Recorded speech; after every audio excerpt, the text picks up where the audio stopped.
we play a game? Why, yes, I believe we shall. Oh, I got a live one here.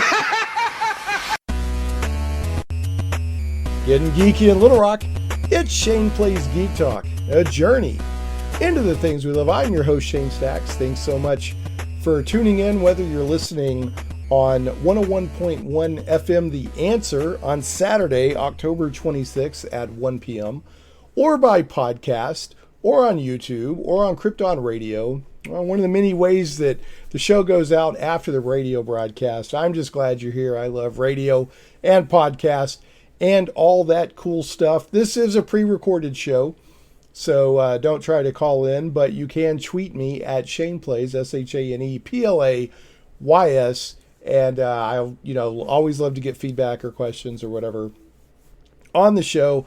Just as a reminder, due to Ouachita Baptist football, this show is sort of an anomaly, really, in the middle of a break. We've been off the air for a few weeks due to football. I think last week was a replay because the schedule, we had thought that the football game was going to be on at 1 o'clock, but it wasn't on until 2, so we replayed the show because it was a last-minute thing. And then Ouachita Baptist football is going through, I think, through like mid-November. And then if they get in the championships, it'll go longer than that. So all that to say, just because you haven't heard us in a few weeks doesn't mean we're really going anywhere. It's just a bit of a hiatus due to football. But fortunately, the way things worked out this Saturday was free to do the show, which works out really well because in a couple of weeks, we've got Arkansas RPG Con. Yes, for the third year. And now in the vast, expansive space of Sherwood Forest, we're going to be rolling dice and playing some role-playing games in Arkansas, having a lot of fun. And joining me to talk about that, and also we're going to try to just do a little bit of OSR news, OSR RPG news. That's old school rules or old school revival, depending on who you talk to, is Carl Heyl. Hello. Who I consider just a darn nice fellow, and he's also the co-host on a podcast or a couple, I think at least one, no two, that I'll give a shout out to here in a second. So, but we're going to be talking about OSR RPG stuff today, and then also getting the lowdown on and getting excited for the third annual Arkansas RPG Con. Which will be on Saturday and Sunday this year. It's the first year that it's 2 days. So I can't go Saturday, and I can't go Sunday. I went to Monster Trucks last weekend, Carl, but you so can still the wonderful King of the Hill joke. Sunday, and Saturday. And Saturday is going to be, so what is it? Is it 9th and 10th or 10th and 11th? November 9th and 10th. All right. At Sherwood Forest, which used to be known as Woody's Sherwood Forest, very conveniently located in the central Arkansas area. So we will definitely be talking about that during the show. But first, we're going to talk about OSR and RPG news. But I wanted to make sure to tell people if they want to know more or if they want to sign up or see what games are going to be played or get their badge or whatever, where do they go, Carl? They go to www.arpgcon.com. That's right. AR standing for Arkansas, not Arizona. Or ARPGcon.com, right? No, ARPG. ARPGcon.com. See how I intentionally messed it up to give you a chance to highlight that again? So ARPGcon.com, Arkansas RPG Con. I also encourage you to follow the posts on Facebook. What kind of games you got shaping up?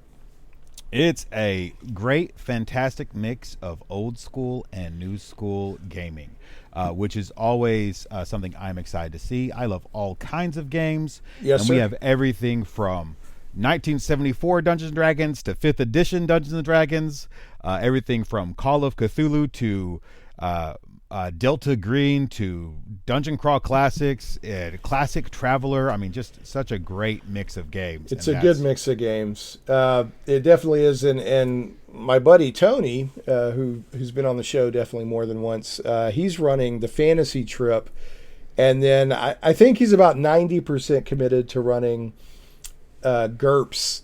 I won't say it's Macross due to copyright issues, but let's just say that it involves Macross-like elements, like giant jets that convert into battle mechs and stuff like that. So, and Tony's a great GM, one of my favorites. Really looking forward to that. I'm running. I don't know if you remember, Carl, but we were at North Texas RPG Con, and I was interviewing Mike and Elizabeth Stewart of Victorious RPG fame, and they were like, "Oh yeah, we've got a conflict. We can't be there this time." And I said, "Well, I'll run Victorious." And you and I were like, "We're going to make that happen." So I'm planning on running Victorious, which is steampunk superheroes in the Victorian area, which will be a lot of fun. There's some really cool stuff lined up. So arpgcon.com.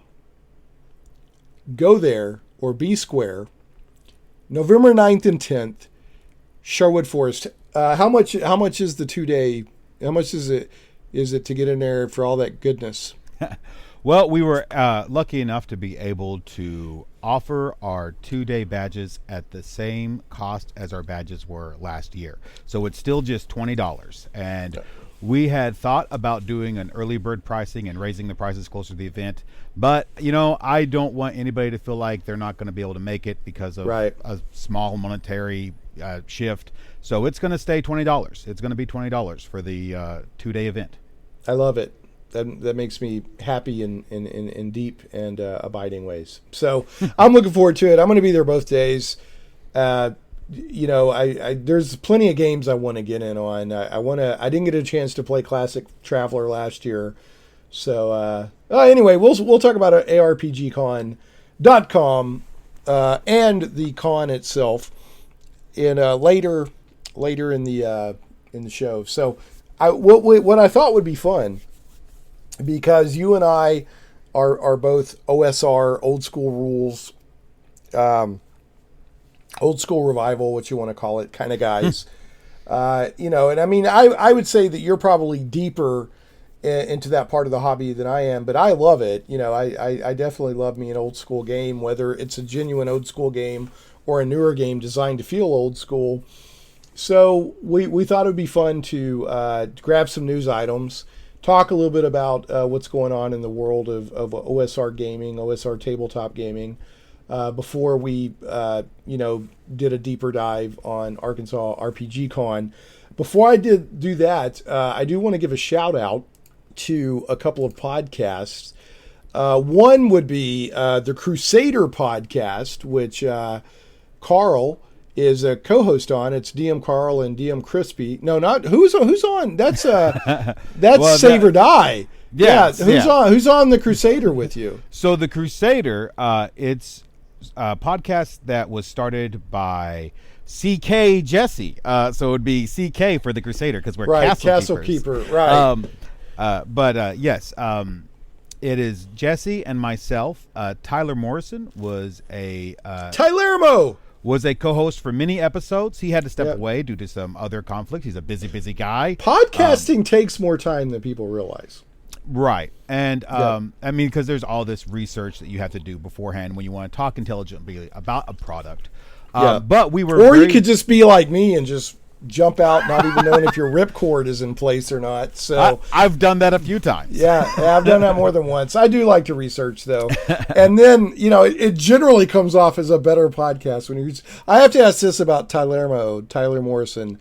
I was devastated to see that he cut his beard. Was that photoshopped, or has he really trimmed his beard? I believe because he had this amazing Tolkien level beard for a long time. I believe that if it's photoshopped, it's still a trick for me. Yeah, I have not been told that it has been a image fakery. Okay, so he really trimmed that beard, huh? I believe so. Yeah, that was an epic beard, man. So Tyler had to leave, but we were fortunate enough. We reached out to the aforementioned Liz and Mike Stewart, and they have joined the show full time now. So which is good because they've been with Troll Lord Games not as employees, but as fans, and they Troll Lord published their Victorious RPG, and I think Mike's written some modules for Castles of Crusades and stuff. Yes. So that's great. Yeah. And just if people don't know, the Crusader is the podcast. Is it official or is it unofficial podcast for Troll Lord Games? It is a fan podcast. It's a fan podcast, but it's closely associated. Yes, and they've been very supportive of us. We love the trolls, Right. and they've been really good to us, Right. and helped us out anytime we've needed interviews or to talk to anybody. But it's definitely a fan podcast, and that's has its benefits being a fan podcast, because you get the real reactions from fans, whether they Right. be positive or negative. And so we don't want it to feel like we're just shilling Troll Lord products to you. Right. We I are got fans you. of this, and there are absolute great reasons to love Castles and Crusades and Sure. the other Troll Lord products. Right. Okay. Well, so the Crusader is the official podcast of Troll Lord Games, which is Castles of Crusades and Amazing Adventures and Victorious and other products. So I want to give a shout out there. I was going to give a shout out anyway, but it's a nice tie-in here to the Save for Half podcast that Mike and Elizabeth Stewart of Victorious fame and also the Crusader podcast is co-host. They are one half of four co-host of the Save for Half podcast, and they have a great podcast that I've been enjoying very much. I started listening because I met them at North Tech. I met them briefly at the last Arkansas RPG Con, but I really got to meet them and sit down and talk with them at North Texas in June. I've been listening to their podcast. It is a heck of a good podcast. It's the Save for Half podcast, and they cover old school games and modern games inspired by them. Now, they kind of just put episodes out periodically. They're not on any set schedule, but every episode is good. And the last two episodes, they covered the Flash Gordon game from, I think, 76 or 77 from Fantasy Games Unlimited. And before that, they covered the Rocky and Bullwinkle role-playing game from TSR in the late 80s. But of course, they cover other old school games, Champions, and I mean, they are no strangers to fantasy gaming or anything like that. So I definitely want to give a shout out. Listen to the Save for Half podcast. I enjoy it very much. And then last but never least, Carl here, DM Carl, is one half of the co-hosts with DM Crispy of the Save or Die podcast, which is very OSR focused. And in fact, Mike and Elizabeth Stewart used to be co-hosts on the Save or Die podcast, if I remember correctly. Yes, it's a little bit confusing. There's a lot of wires going across each other in this, but they're all good. Tangled web that we've woven. That we've woven. Yeah. So real elevate. You've got one floor on an elevator to tell me what Save or Die podcast is. So Save or Die is very specific in its subject. It is about basic and original Dungeons and Dragons. Pretty much any old school Dungeons and Dragons that wasn't advanced. So it's a very focused subject. And I do want to mention that we have been joined by a third host, PC Courtney. My wife is now a full-time host on Save or Die. So she's a PC, not a DM. Yes. Okay. So if you ever get like a bot, like an artificial intelligence, will it be NPC whoever? Is that how it's going to work? Yeah, we're going to hook up Alexa to that's to it. Mic. NPC Alexa's here. So that's great. All right. So moving right along. Well, I wanted to talk about some OSR news or tidbits. I'm going to let you jump on out there. Because it sounds like I've got some stuff that I can talk about, but it sounds like you've got 2 or 3 news items as well. So why don't you take us into the first OSR tidbit that you would like to share with us, sir?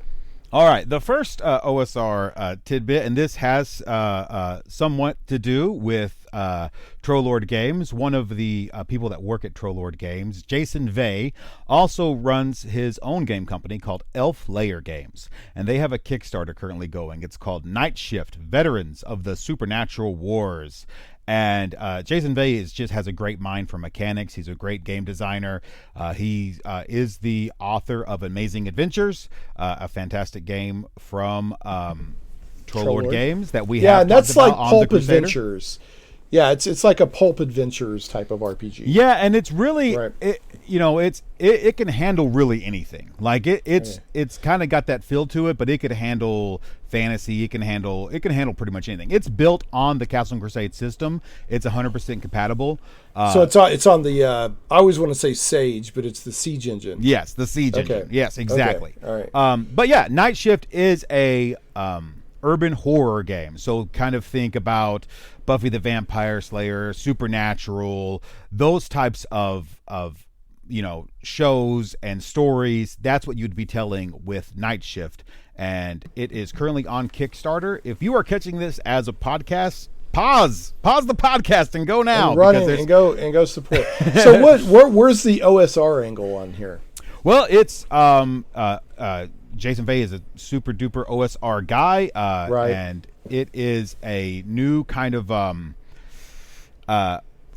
based system. I'm going to look it up right now. Ogres. It's called Night Shift. Ogres? Ogres. Ogres. Yeah, I know. Go ahead. Okay. Get out. Ogres. I like it. It's catchy. Yeah. And it's definitely got an old school feel to the mechanics to it. He talks a little bit about that in the Kickstarter video, but it is not a retro clone for sure, right? It is definitely its own thing, but it has an old school look and feel to it for the way the system runs. Okay, well, and that's fair enough. Like, OSR is... Some people would argue this because there's different camps, as with any hobby that people are passionate about. There's different camps within the hobby. I feel like OSR is anything that is either, like you said, a retro clone, which is basically, cloning but tweaking, maybe streamlining or fixing things of like a game from the 70s or 80s or whatever. Or it must feel like you're playing an old school game. And to me, that's OSR. So I would say this fits. Yeah, I'm looking right now. Let's see. He's got 8 days to go. He's got about $2,500 to go. Elf Layer Games presents a horror urban fantasy RPG by two industry veterans. Who's the other person working on it with him? Do you know? That is Jason and Tim. I forget Tim's last name. I cannot recall. I'm looking. Ogres. Yeah, it's literally Ogres. O.G.R. And it says old school rule sets. This is just a quick thing here. It says a lot of folks have been experimenting with different things to do with quote unquote old school rule sets. Many of these have been on the Kids on Bikes variety, or been of the Kids on Bikes variety. But it occurred to me that you could easily use these rules derived from the earliest forms of tabletop RPGs from the 70s and early 80s to handle just about any kind of game. And we also feel there's a shortage of games on the market dedicated to the kinds of serialized urban fantasy and horror TV shows that are common in what many are calling the golden age of TV. You know what I want? I want to cold check the Night Stalker game. My goodness. I think you could do that with this. Yeah, you pretty probably could. easily. Yeah. It's Timothy Brannon is the other author, and Yeah. there's actual conversion charts to convert this to like BX and original fantasy games. Right. So it's really got some old school in its DNA. Now, I don't want to speak for the project. I do feel like what they're kind of saying is this is not really a game that focuses on narrative storytelling. It's a game that focuses on monsters and survival, right? Which is fine with me. Right. Let's just kill some monsters and stuff and roll dice. I just backed it because I think it's cool. I like to support Jason. So there you go, Jason. I just threw the hardcover level at you. So awesome. Yeah. I didn't know anything about that. Thanks for bringing that to my attention. And I was looking, if you go to the Kickstarter page, it gives an overview of several TV shows that it's inspired by. Buffy the Vampire Slayer. Some of these you already mentioned, Carl. Ghosts of Albion, or Albion, however you want to say it. This is interesting. Doctor Who, Adventures in Time and Space. Mm-hmm. C.J. Carella's Witchcraft. All Flesh Must Be Eaten. Nightbane. Oh, no. This is where they're... this is where what Jason Vey and Timothy Brennan have worked on. Amazing Adventure. There's lower... Hold on, let me find the... well, darn it all. I saw it earlier. I'll flail around, even though this is pre-recorded, as if it's live radio. So, yeah. I think I got confused. I think I saw that list and assumed that it was because they were talking about TV shows. But I will say, the other thing I'll say is there are 3 mechanics at play in the Ogre system. Percentile check, D20 check, and the rule of 2. And for those that intrigues you, there's more explanation on the Kickstarter page. So by the time I got the podcast version of the show out, the Kickstarter actually ended. However, they did successfully fund. So congratulations to Jason Vey and his partner. And I look forward to getting all supernatural and stuff. Okay. Well, I've got, that's a great find. I'll definitely put that in the show notes there. You are SG Carl, show guest Carl, SG Carl.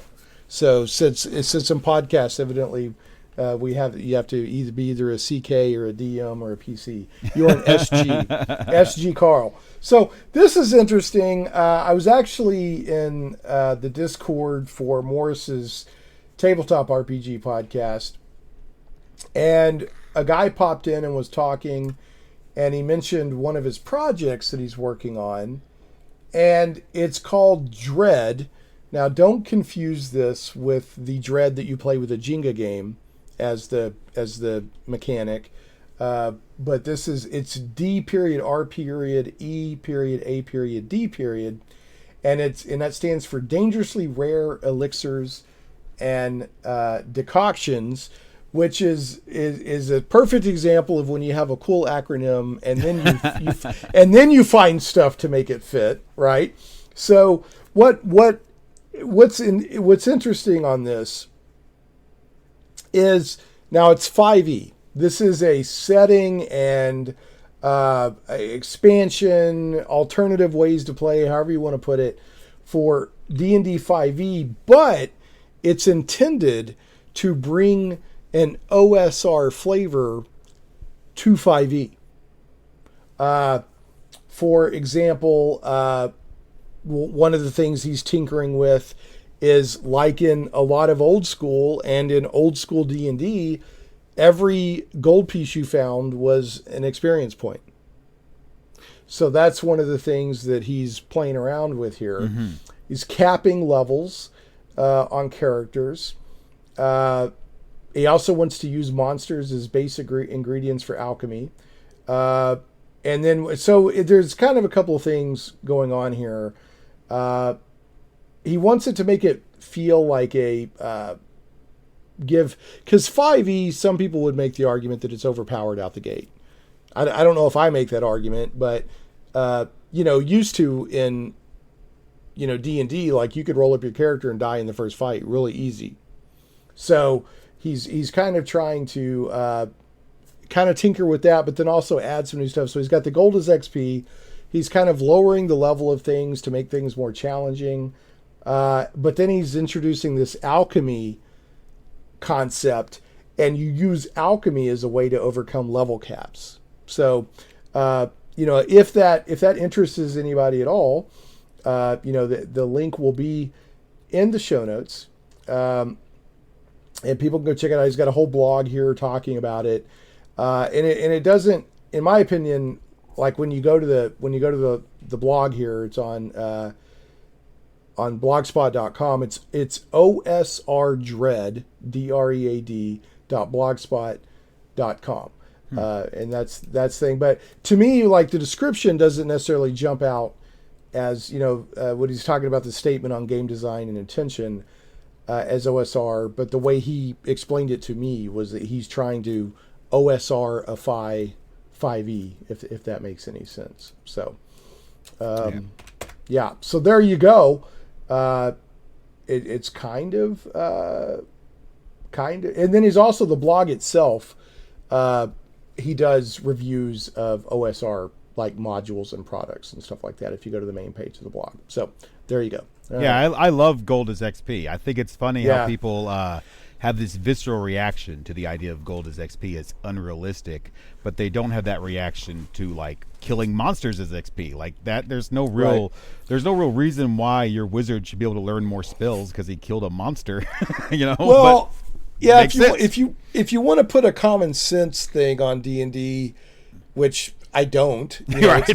it's a rule set, not a reality simulator, right? But it's okay. But if we wanted to go down that way, really, the more you kill of the same monster, the less XP you should get for it.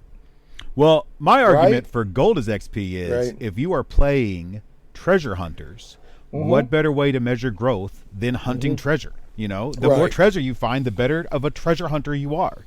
There you go. That's right. And you know, another thing, I have no problem with the fact that, you know, D&D for many, many years, I would say 20 years almost or something, but especially those first 10 years or so, was a power fantasy. You know, how powerful can I get? How far up the curve can I get? It wasn't. Now, I know for a fact that there were people doing good storytelling. I'm not saying they weren't. And occasionally we did good storytelling. But it was much more about kick down the doors, kill crap, and get more powerful so you can kick down other doors and kill more powerful crap. Right? That's what it was for a 13-year-old boy. Do you understand what I'm saying? I mean, I don't have any problem with it being that. Even though, like, as the past couple of decades have shown, I mean, tabletop role-playing can be so much more than that. But at its beginnings, it was codified power fantasy for the most part.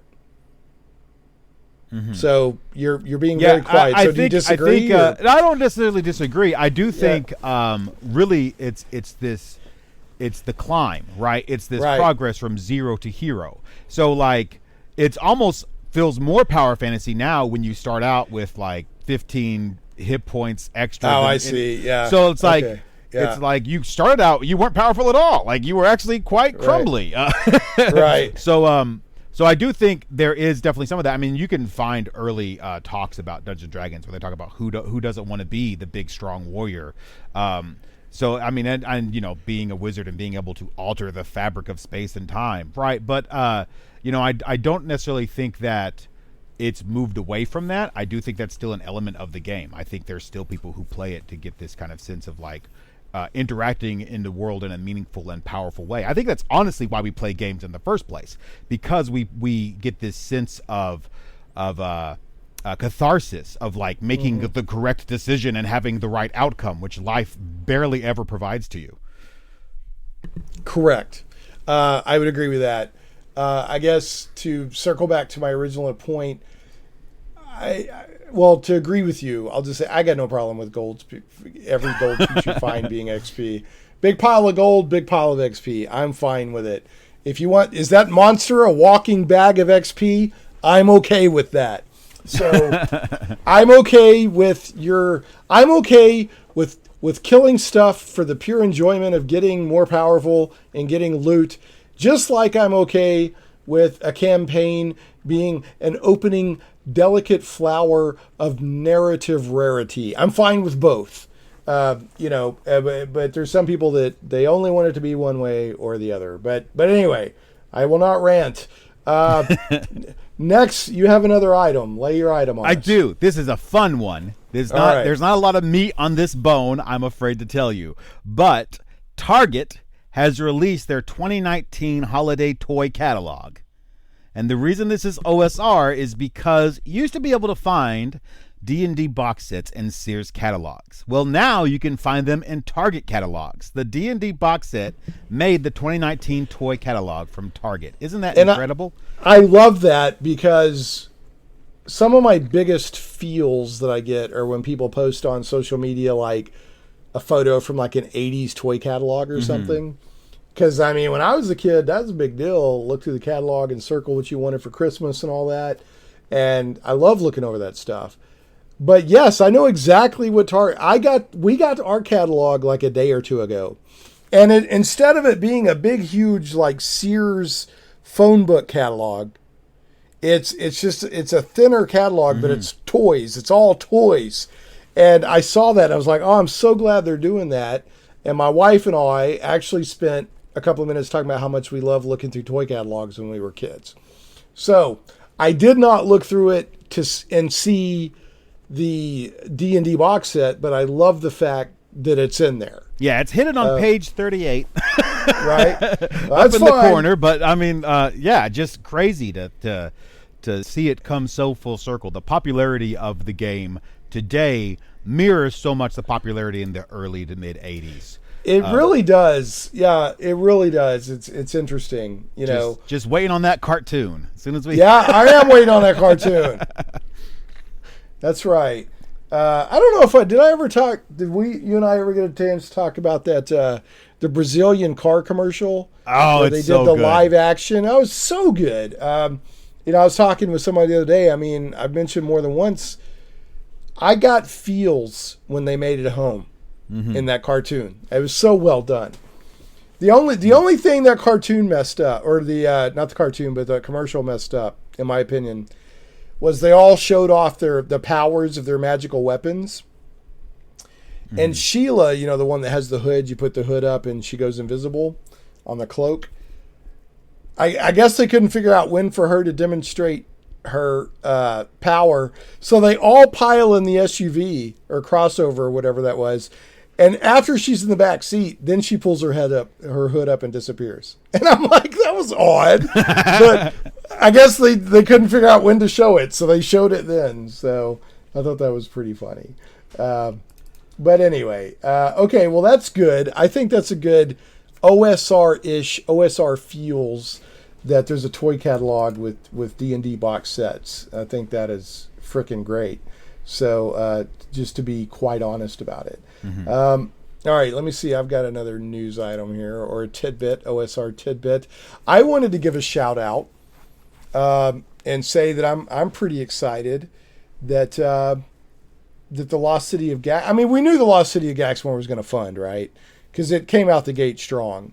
But I'm excited that they did it in the first place for 5e, and that it did so well. I mean, it really funded at a high level. So I guess it could be argued that it's not OSR because it's for 5e, but I would argue otherwise, that it's OSR type storytelling that you can do in 5e. Yeah, I do think there's something to the module design of old school, right, in that it's not giving you a narrative to tell, it's giving you an environment to explore. Right. There's a town, and then there's stuff to explore around the town. Yeah. And instead of saying on day 3 this person will come out as the villain, it just tells you that person's villainous. And that's just part of the environment. You know, the priest is actually a villainous agent of chaos. Do with that what you will as a dungeon master. Yeah. Well, and of course, it was designed by 2 of the sons of Gary Gygax, correct? I mean, that's pretty, I mean, that's old school. I don't know how much more old school it gets to that. I mean, you know, these kids played in some of the original D&D games, right? I mean, you know, way back in the day. So I think that's pretty darn cool. So just wanted to give a shout out to that. Waiting on that to come in. I think that'll be a lot of fun. So have you played any of the other versions of the Lost City of Gaxmore? I have not. Played the Castles and Crusades version or the 3.5 version. I was barely aware of their existence. The Kickstarter kind of like put that more on my radar. I see. Okay. You know, and I just want to give a shout out. We've mentioned Trollord Games and Castles and Crusades several times. They were one of the original OSR games. They when the OGL came out for D&D 3.5, they were one of the first to jump out there. Yeah. Way before anybody else did it. So it was all new ground. It was them and Chris Gonnerman. I don't know if you're familiar with that name. I'm not. Tell me about that. Basic fantasy role playing game. That was his project, and they had Castles and Crusades, and they, we can just make a game with what this document says. We can just make a game, and it was from those steps that all of these retro clones now exist. They were the first person to dip their toe into that pool. Pretty cool stuff. So it's them, and then of course you had the Troll Lords was Steve and Davis Chenault, and is it Todd Gray? Chenault and Gray. Todd Gray, Matt Golden. These are all the people for Troll Lord. Mac Golden and Davis Chenault were the primary authors of the system for Castles and Crusades, but lots of people worked on it, and Mac Golden has said on multiple occasions that he feels Steven should also be considered an author of that game system. He did a lot of work on it, but he didn't put his name on there. For whatever reason. Yeah. Well, his name's all over almost everything else. And they would not. I mean, I wasn't there at the beginning, but I've interacted a lot with Troll Lord for the past 3 or 4 years. There would not be a Troll Lord right now without Steven, I'll tell you that. He's a great guy. Yeah. He's the 8-handed octopus trying to run everything over there. So he's a fun guy, and we have an announcement related to Arkansas RPG Con that we'll save for that portion. So make sure to keep listening to that. Talking about retro clones, I just wanted to share with you because I think you've mentioned Swords and Wizardry to me before. Because we've talked about, game systems that are OSR and also good game systems to run with kids. And I think you run sort of a scaled down version of Swords and Wizardry, or there's like a Swords and Wizardry Lite, I think. That's correct. Right, that you've used with kids. Well, I don't know if you remember, but a few months ago, Humble Bundle ran an OSR old school gaming bundle. Mm-hmm. And I grabbed all of it. Mm-hmm. And absolutely. It had a whole lot of stuff for Swords and Wizardry.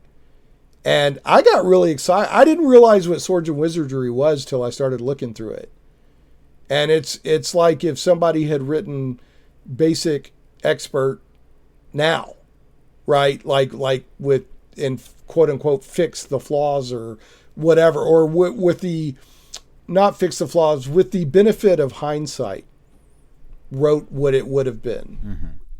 Does that make sense? Yeah, so it stems from the 1974 box sets, OD&D. Right. And so does, it's OD&D. So does Basic Expert, right? Basic Expert is a continuation of those 1974 box sets. So they look similar because of that. But there's a couple of differences. There's way more options in core and complete. Well, there's more classes. There's more classes, there's more races, and it's a racing class separation, which BX does not have. In BX, you are a dwarf or a fighter. In Swords of Wizardry, you're a dwarven fighter or a dwarven thief or whatever. Yeah, if you want to be a fighter magic, user in BX, you got to be an elf. Right. So it's there is definitely some differences from BX, but they definitely are built on that same core. Now, Swords and Wizardry is a cleaned up, more presentable version of the 1974 game, and it does some stuff with the rules that are really cool ideas, like single saving throw. It has a single saving throw as opposed to a matrix, and that single saving throw is modified by racing class decisions. Well, I definitely want to play it. Like, I just didn't really get a sense of it until I actually got the PDFs from that Humble Bundle, and I was like, this is totally cool. So would you say that Swords and Wizardry is a good, like if somebody's never played a retro clone, which I've played one or two or read through them or whatever, I've played Dungeon Crawl and stuff like that, but would you say Swords and Wizardry is a good retro clone to start with if people are interested in that kind of thing? Absolutely. I think Swords and Wizardry is a great place to start, especially if you're coming from a modern viewpoint. Castle and Crusades would be also another fantastic option. Both of those provide you with Ascending Armor Class, and for some reason, Descending Armor Class is the bane of the modern gamer. They don't like it. Yeah, they just can't deal with it. Yeah. They're just like, nope, not going to do that. Yeah. Swords and Wizardry provides both, so you can play with either Descending or Ascending. There's multiple versions. Many of them are streamed down. Swords and Wizardry Lite, like you mentioned, is just a 4-page document, and you can get them Four pages. Yes, 4 pages, goes to level 3. I run it all the time. I think it's fantastic, and they provide those at conventions, and in fact, at Arkansas RPG Con, every attendee will get a Swords and Wizardry Lite document. Now, are you running your kids' game at? You know what? Save that. We're about to get us to a break. Sure. When we come back, we're going to talk about Arkansas RPG Con, which it is not OSR exclusive, but it is incredibly OSR friendly. So if you're in the Arkansas area, or even nearby, or just don't mind driving or whatever, and you wanna roll some dice and some OSR gaming, Arkansas RPG Con is one of the good cons out there to do that at. There's a few of them out there that are really good. And then Arkansas, ours here in Arkansas is good, and it's ours. It's Arkansas. So come check it out and support it. So I'm going to get us over to a break. We come back, we're going to talk a bit more about Arkansas RPG Con, which is November 9th and 10th. Is there anything else OSR-wise that you would like to mumble, expound, or tell war stories upon before I get us to a break? One more news item I really want to share. Sure. We talked a little bit about this. The Zenopus Archives is a fantastic blog that focuses only on Holmes Basic Dungeons and Dragons, which was the first basic box set that came out before the Moldvay Cook. It was in 1977. And Holmes Basic Dungeons and Dragons is famous for a lot of things. One of them being its fantastic sample dungeon. One of the first sample dungeons in the history of Dungeons and Dragons. It is a full giant dungeon with all sorts of crazy stuff in it. Right. What's the name of this? What's the name of this place again? The name of this place is the Tower of Zenopus. How do you spell Zenopus? Oh, sorry. You're saying the blog. The Zenopus Archives is the name of the blog. All right. How do you spell it? Zeno. Okay. Pus. Okay, got it. Archives at .blogspot.com. Okay, you were saying that the Tower of Zenopus is full of all kinds of crazy stuff, including a big ... and then I interrupted giant you. Octopus. Yes! Giant octopus. I love it. Which, I mean, a sample dungeon with a giant octopus in it, unheard of. But they did it in 1977. I love it. With all sorts of other crazy stuff going on. And the writer behind the Zenopus Archive. So wait, hold on. Is the Zenopus, is that the octopus? The giant octopus is called the Zenopus? No, the Zenopus is the evil wizard who was previously inhabiting the tower. So, Zach Howard, who is the author of the Zenopus Archives, is working on a 5th edition conversion into the ruins of the Tower of Zenopus, and that's going to be available through the DM's Guild shortly. So I'm very excited to see that. I think he's a great guy. His blog is wonderfully fascinating. One of the great historians of Dungeons and Dragons. All right, I'm looking at it right now, and it feels wonderfully old school right out the gate. The minute you land on the blog, it's got a lizard man riding a giant lizard. Which, if that doesn't get you excited, in wonderful black and white sketchy artwork, and it's got a picture of that Holmes Basic right there. So Holmes Basic was the version. Was that the one where they were having trouble getting their hands on dice? So some of them came with little paper chits as your randomizer. That is correct. Yeah, I love it. So all right, cool. All right, so xenopusarchives.blogspot.com. And if you go to the Tower of Zenopus, be prepared for a giant octopus. So, all right, very cool. So as a final OSR news item, I actually had this lined up during the show as Carl and I were recording, and then I completely forgot to bring it up. So adding this as a quick footnote to the podcast version, there is a blog out there called osrnews.blogspot.com, and one of the things they do is they do a weekly thing where it says new OSR products at DTRPG. DTRPG, of course, being drive-through RPG. And their blog post on October 21st contained this item, which I thought was pretty neat. Old School Essentials, which is a retro clone for, old school D&D. It's Old School Essentials Classic Fantasy. And they released a couple of documents for free. One of them is their genre rules, and the other one was the cleric and magic user spells, and this is the plain text versions of these documents or these books or whatever. You can get the PDF versions on DriveThruRPG for like $6 or $7 or something like that.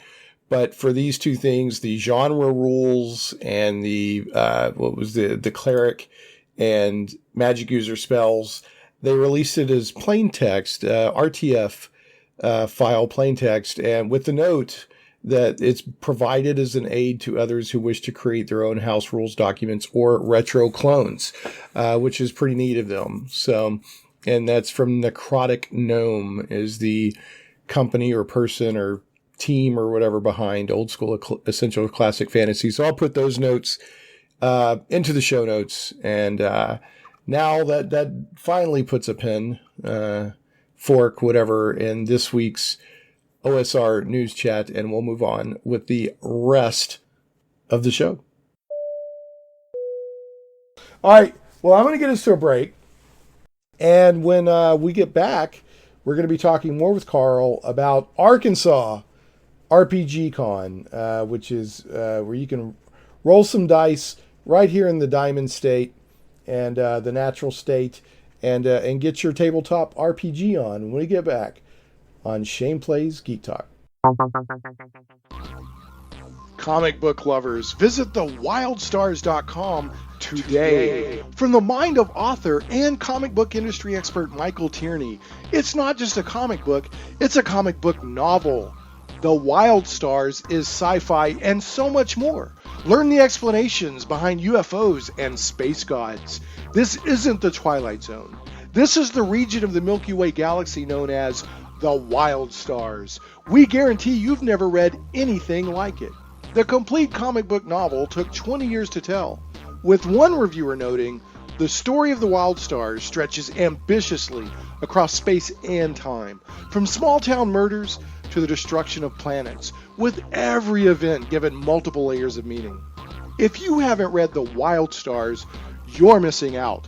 Visit thewildstars.com today. Are you a fan of thrilling adventure, daring suspense, and just a touch of romance? Cursova has you covered. Since 2016, Cursova has been publishing the very best in contemporary fantasy and science fiction, retro pulp, and for you D&D gamers, Appendix N style fiction. Based in Little Rock, you can pick up their flagship magazine locally or at Michael Tierney's The Comic Book Store on Treasure Hill Road or Collector's Edition on JFK in North Little Rock.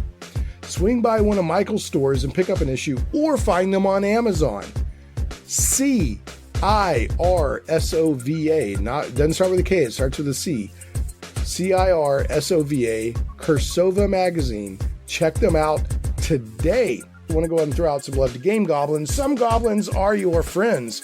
Game Goblins is Central Arkansas's premier retailer of Magic the Gathering, Warhammer 40k, board games, card games, RPGs, miniatures, and hobby accessories. Call Game Goblins at 501-224-GAME or visit them online at GameGoblins.com. That's 501-224-GAME or GameGoblins.com.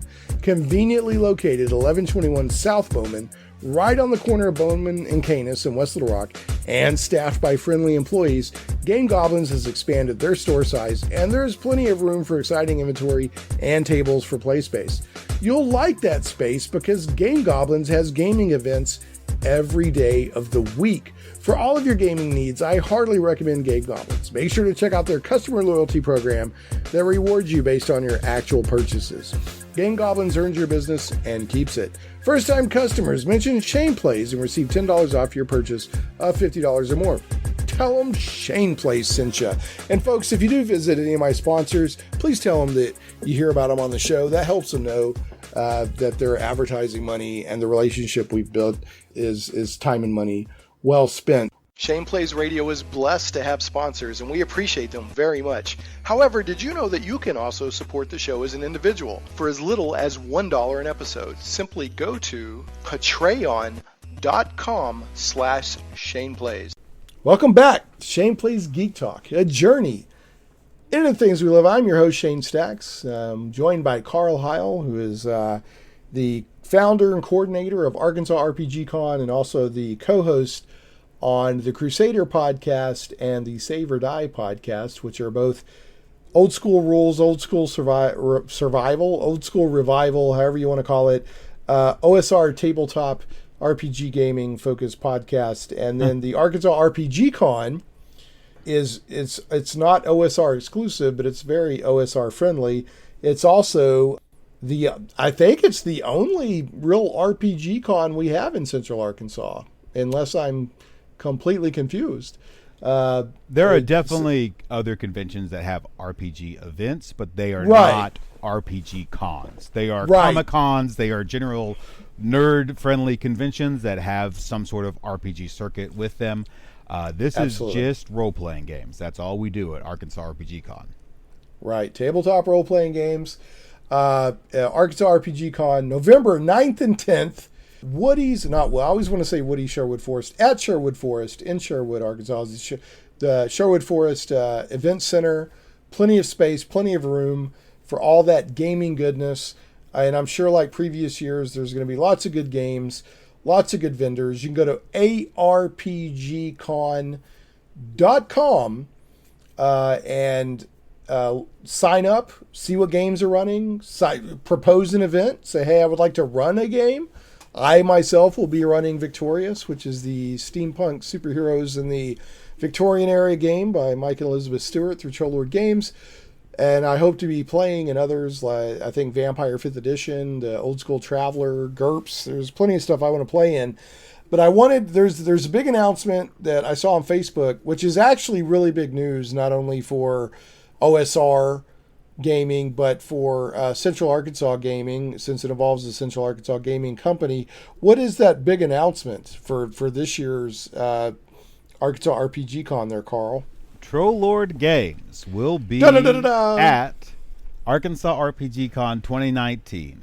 They'll have a booth there. You can go up and talk to them about their adventures in the game industry. Hopefully we'll get some of them to run some games. It's very exciting. They're going to be hot off of Gamehole Con, so I'm sure they'll be tired. But they're showing up, so I appreciate them so much for making an appearance. Well, now I know last year, you worked out. Reached out to them and displayed some product for them. But this is a big deal, one, because it's cool to have them there. It's actual, I mean, they've been around. They've earned their stripes. They're a full-on RPG company, publishing company. But on top of that, they used to have a fondly remembered con around here called TrollCon. And I often hear people saying, I wish that TrollCon would come back. Well, here's the next best thing. Mm-hmm. Trollord Games will be at Arkansas RPG Con. So that is super cool. Yeah, TrollCon was the first convention of any kind that I ever went to. So it's great to have them here now at our convention at Arkansas RPG Con. It's very cool. The circle closes. I love it. So the other thing that I wanted to make sure not to explore, or make sure not to forget to explore, since I brought it up earlier and they said, no, we'll wait. You normally run at conventions you go to, especially at RPG Con or Arkansas RPG Con, you'll run a kids game. So are you going to be doing that again this year? Yes, I will be running 2 kids games, one Saturday and one Sunday. I will be using Swords and Wizardry Lite, which is a stripped-down version of old-school D&D that's contained on a 4-page foldout. And Frog God Games, in support of Arkansas RPG Con, has sent us enough of those, unless we just blow through ticket sales like crazy, enough of those to hand out to every attendee. If you come to Arkansas RPG Con, you will be getting a copy of Swords and Wizardry Lite just through the door.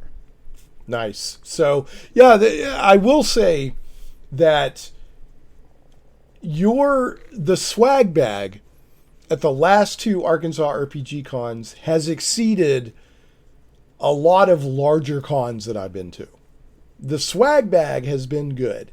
And I'm sure it's in no small part due to, and I can't believe I'm drawing a blank here because I've had him on the show more than once. Real nice. Is it Justin? Jared Nielsen. Jared. I can't believe I blanked on that. Yeah. Jared Nielsen of Myth Horde or World of Game Design has been involved with Arkansas RPG Con from the very beginning, just like you, Shane, have been involved. And also, I do want to mention our other big sponsor, Theater Elf, of a gamer, a local gamer. They like to be a bit circumspect, right? Yes, very mysterious Theater Elf. Jared with World of Game Design will be at Arkansas RPG Con 2019, just like he's been there the last 2 years. He's been involved from the very beginning. He's a fun guy. Does incredible stuff. Does a lot of scenic casting. That we've had resin casting at the past 2 cons. He's provided stuff for our swag bags, and even the fact that we had a swag bag at our first con surprised people. Because it's a good swag bag. Yeah. I've still got both of my swag bags for the past 2 years, and they're good. It's a good swag bag. You get little 1-page adventures and all kinds of stuff in there. So now in past years, Jared has run little workshops where people can come up and learn how to make their own dungeon tiles and stuff. Is he going to be doing that again this year? He will be running some events. I do not have those specifics yet, but I imagine there will be some sort of dungeon construction of some kind, and if not, there will be some of the cool game systems that he has been developing on preview at Arkansas RPG Con. Okay, so now last year, I know there was a paint your own mini kind of thing going on. Are you going to be able to do that again this year? I have looked into it. That was something that was donated by one of our attendees. They purchased that for the convention. I see. Okay. That was a fantastic thing to have. It's something I was able to provide the first year. It was donated by an attendee the second year. The third year, I do not have confirmation on that at this time. Okay. Well, that's not something that is my jam, but it's a lot of people's jam to paint minis. So now don't paint your minis with jam, folks, because not only is it kind of sticky and it won't last, but you'll probably attract bugs. I'm just saying. Not a lot of pigment. That's a little tip from your pal GM Shane. So, and you've already got a good spread of games. We're about 3 weeks out. 2.5? How far out about are we? 2.5 today. Yeah, we're 2.5 weeks out. You've already got a good spread of games. And I imagine there'll be, a lot of times with this type of thing that there'll be more added, the closer it gets. Your con so far has a history of the day or two before the con is when everybody decides to press the doors and get their tickets and show up and everything, right? So, but there's already a really good list of games there for people to check out of a wide variety of game types.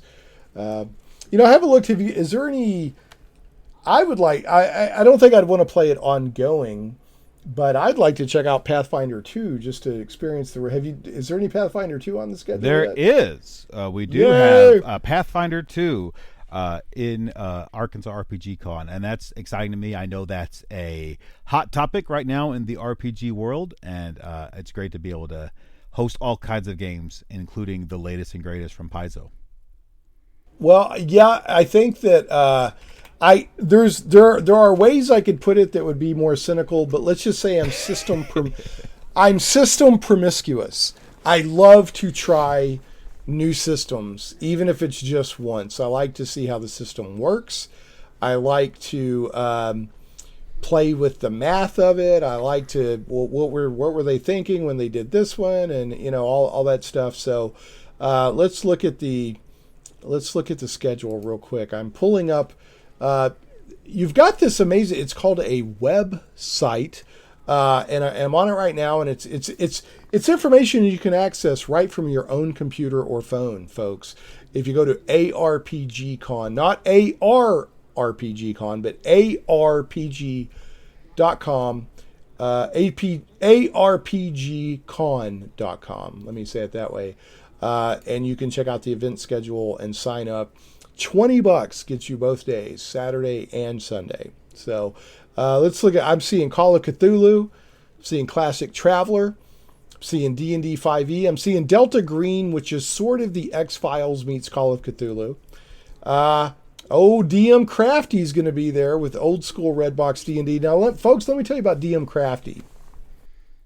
He has a whole box full of all kinds of cool props and stuff that he will keep whipping out on the table to make the game even more immersive. It's almost like watching, those kind of, and I'm not saying he's running a funny game, but this is a comparison to make. Carl, do you remember Carrot Top, the comedian Carrot Top? Yeah. Okay. I immediately understand the comparison. Yeah. So Carrot Top, if people remember, part of his stage act was he was constantly reaching into this big wooden chest and bringing out props to do stuff with and making his show even more engaging and funny. And that is exactly what DM Crafty does. He just has this box full of stuff he'll keep pulling out. It's almost, well, not almost, it is. It's worth just pulling up a chair and parking for a little while and watching him work or watching him play, really. Yeah, he got Monster of the Week. Go ahead. He runs for the entire day. So Yeah. he sits up at the beginning, he runs D&D, you're able to jump in and jump out the entire day. And that's a great thing for the convention atmosphere, because you can, if you have an hour or 2 hour break between the games that you're scheduled for, what do you do at a convention? Well, at ours, you can go up to DM Crafty's table, sit down, play old school Redbox D&D for an hour and a half, and still make it to your other game, no problem. There you go. Yeah, he's literally on the schedule for 13 hours. So we got Dinosaur Crawl Classics, which I'm assuming is like Mutant Crawl Classics but with dinosaurs, or Dungeon Crawl Classics but with dinosaurs. We got Delta Green again. Let's see what else we got going on here. Evidently there's a game that involves spinners. Oh no, that's the page loading. Okay. Battletech City Fight. So that's interesting. Looks like maybe some Battletech miniatures going on.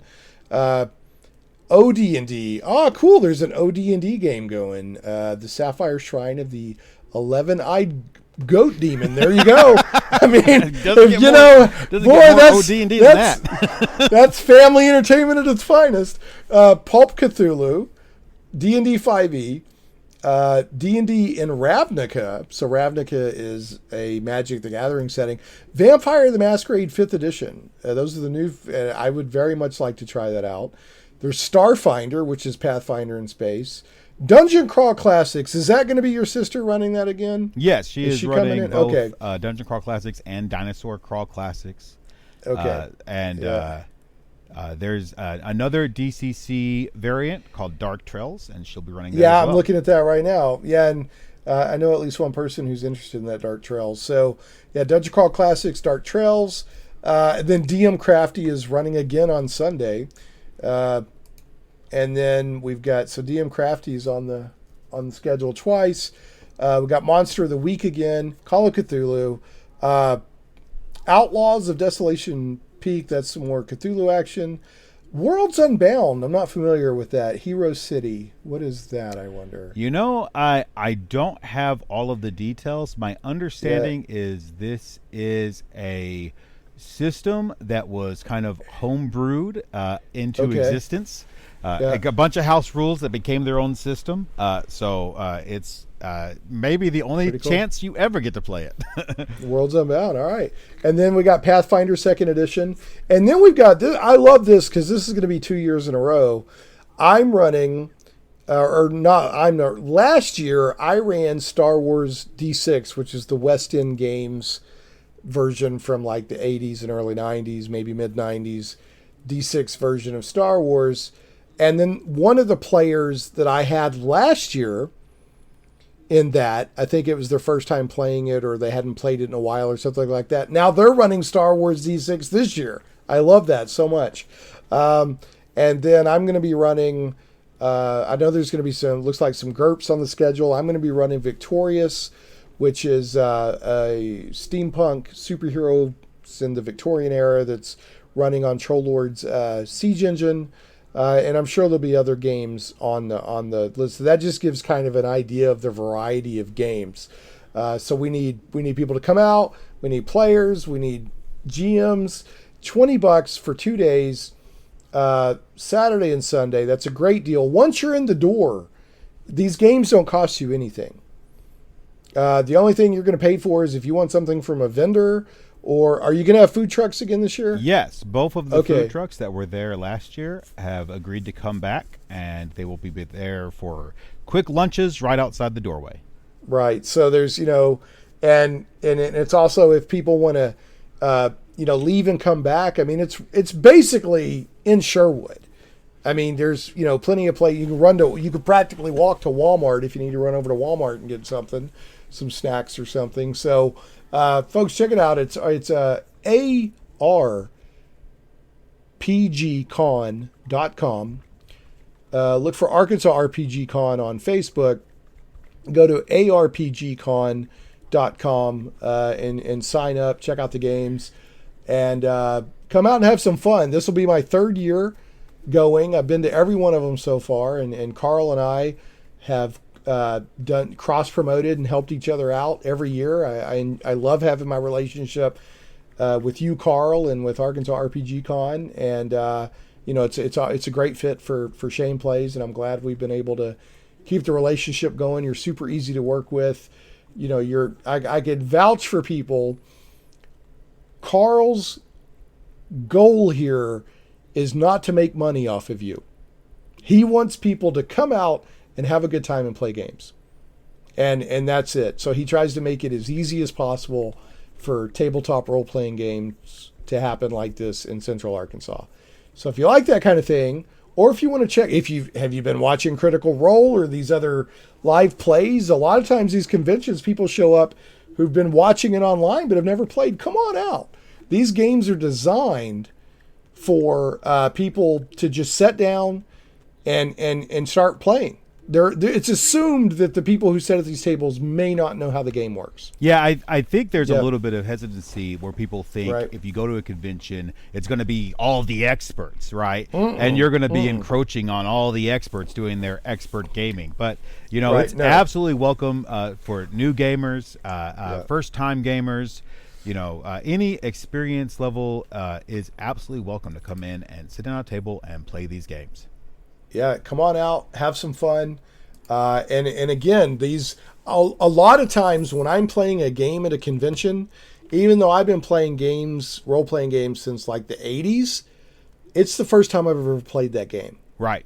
So don't just, the characters are normally provided. If not, the GM will walk you through making a character. But 9 times out of 10, you don't even need dice. You just show up and sit down. Absolutely. And the people at the table are going to help you have a good time.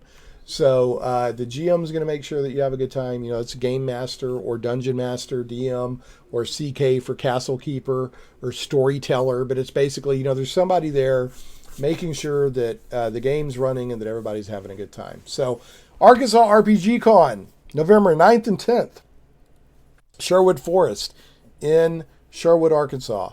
Arkansas RPG Con. Do you have anything else you want to add to that, Mr. Carl? I think we have it all covered. I just want to thank everybody for the support throughout the last 2 years, and come see us again.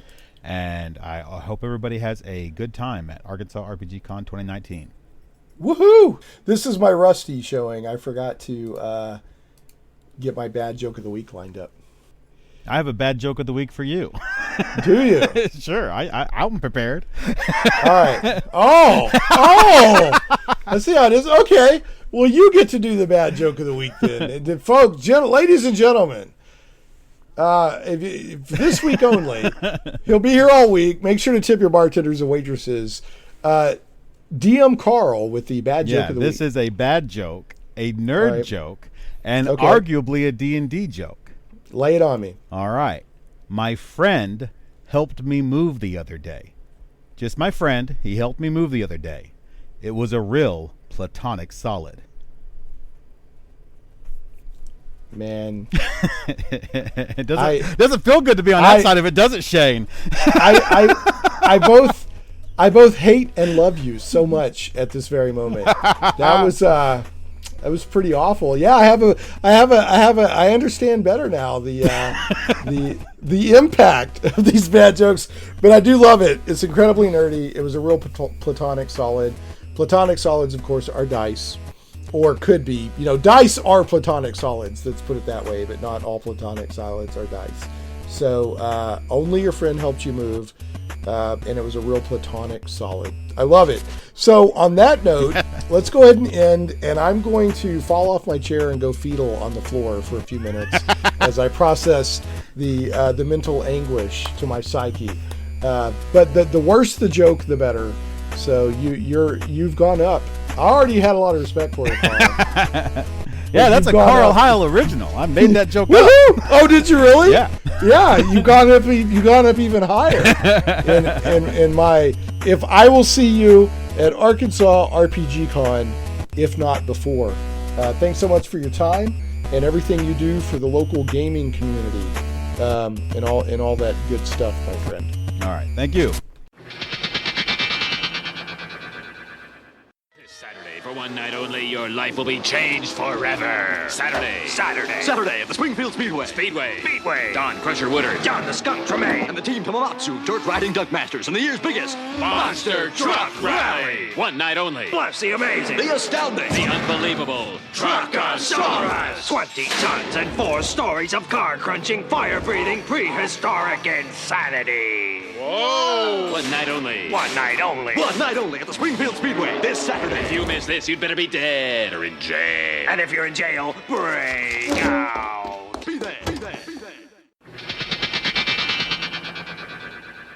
Shane Plays Radio is blessed to have sponsors, and we appreciate them very much. However, did you know that you can also support the show as an individual for as little as $1 an episode? Simply go to patreon.com/ShanePlays.